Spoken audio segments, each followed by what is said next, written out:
Hello, everyone. This is Coach Michael Jackson of Boys Ranch. Adrian Jackson wanted me to say a few things about Juneteenth. I've been teaching and coaching for the last 20 plus years. And on the side, I've also done presentations at churches, businesses, and schools on Black history. And every time I teach Black history, they undoubtedly, they want to know about slavery and what slavery meant and its effects and things like that. That's probably the top subject area that I have to really teach on, because some people, they really don't know about that. But Juneteenth is a day that signifies the emancipation, the total emancipation of the slaves at the end of the Civil War. And as all of you might know that this came 2 months after the end of the Civil War. The end of the war was in April 1865, and they didn't get news in Texas until June 19th, 1865. So I'd like to read you this order. The following day, standing on the balcony of Galveston's Ashton Villa, Granger read aloud the contents of General Order Number 3, announcing the total emancipation of those held as slaves. The people of Texas are informed that, in accordance with a proclamation from the Executive of the United States, all slaves are free. This involves absolute equality of personal rights and rights of property between former masters and slaves.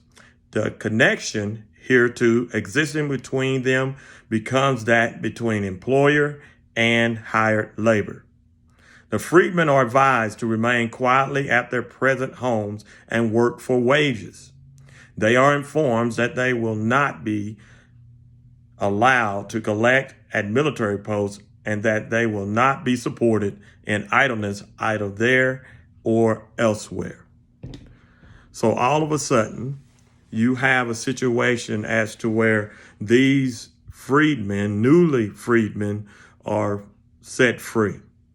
Now, this is a good thing, yes, that they are freed, but back then, during that particular time period, the government was unprepared, and these people are set free, and they go from freedom with famine, meaning they don't have very much. They don't have an economic foundation or anything like that. As some of you might remember that thing about the 40 acres and a mule that they were promised that they did not get when they were freed. So upon them being freed, they don't have an economic foundation and things like that. One person from the WPA, when they interviewed an ex-slave, said it was like cows being turned out to pasture when they were set free. Now, upon them being set free on June 19th, 1865, around the country, you will note that there are a lot of celebrations, and some of these Juneteenth celebrations are set at different dates, and this is why. Those slaves that were freed from Texas, they migrated to places like Los Angeles and then a lot of the states up north. And when they migrated, they took the tradition of Juneteenth with them. Tomorrow in Amarillo, they'll be celebrating Juneteenth. I've been coming to celebrate Juneteenth in Amarillo since I was maybe about 12 years old or something like that. A lot of the celebrations you'll see around the country, it involves barbecues. A lot of people at the park playing games such as, some places in the South probably play horseshoes and things like that. But each of the celebrations are kind of different. Some of them are week-long celebrations where they have dances, talent shows, and things like that. So Emancipation Day is what it's called.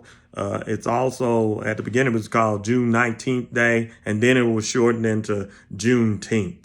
So a lot of that around the country, a lot of people celebrate that. They also celebrate that internationally also. Some places in the Caribbean also celebrate Juneteenth. So what you had was a situation where information got around really, really slow. It took over 2 months for this information to hit Texas. For whatever reason it was, that some of those people didn't want to tell them, or, the fact that news traveled really, really slow, that they didn't realize that they were free. And then we were ordered and told that they were free. So Juneteenth is a big part of our culture. It signifies the end of our physical bondage. But as some of you know, that over the course of these hundreds of years, that we are still struggling with some of those things that extend from slavery.